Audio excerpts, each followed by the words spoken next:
started with Jack Ketchum. He wrote 2 novels in this world with this clan of cannibal people living in caves and attacking people and messing them up, kind of like more of like a Hills Have Eyes sort of thing. And Andrew Vandenhouten, my producer on The Woman, made a film of Offspring, which was the second book. They couldn't get the rights to the first book, so they just made the second one.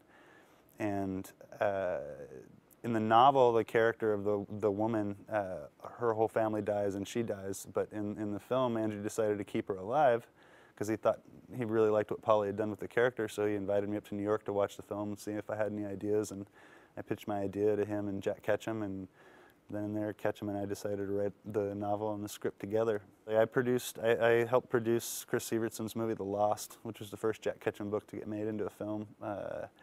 And then I directed about half of the movie Red a few years ago, and that fell apart for me, and somebody else completed the film. So this is really my chance to do my own full Ketchum movie, and it's really cool because I got to build the story with him from the ground up. I think Ketchum is really good at capturing the human monster, which I think people are scarier than any monster or any imaginary thing that you can come up with.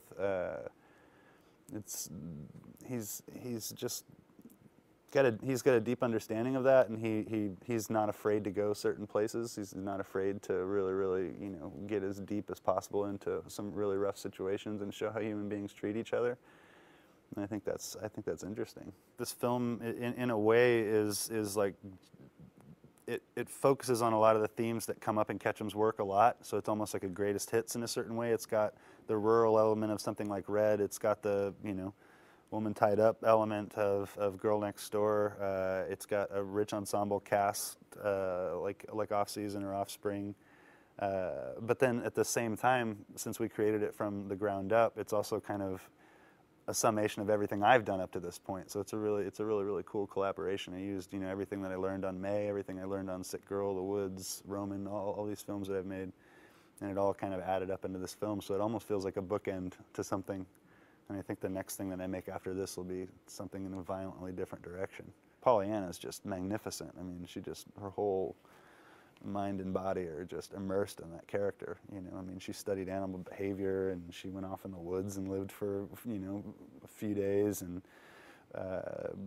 did all of her her physical preparation was preparing her muscle groups in ways that she thought they would be used in the woods and everything like that. I mean, she just really dove into it. So it was really awesome to work with her.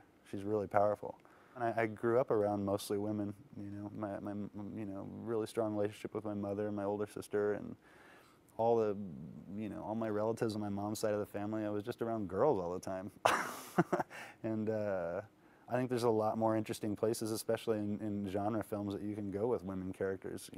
If you paint them as real people, and not just girls running around in short shorts and halter tops.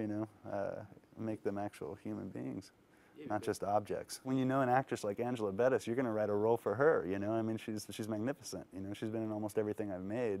I'd be silly to not use her over and over again. And with this film, I worked with several more just fantastic women: Carly Baker, Pollyanna, and Lauren Ashley Carter, Lauren Petrie. Just really good actresses. So.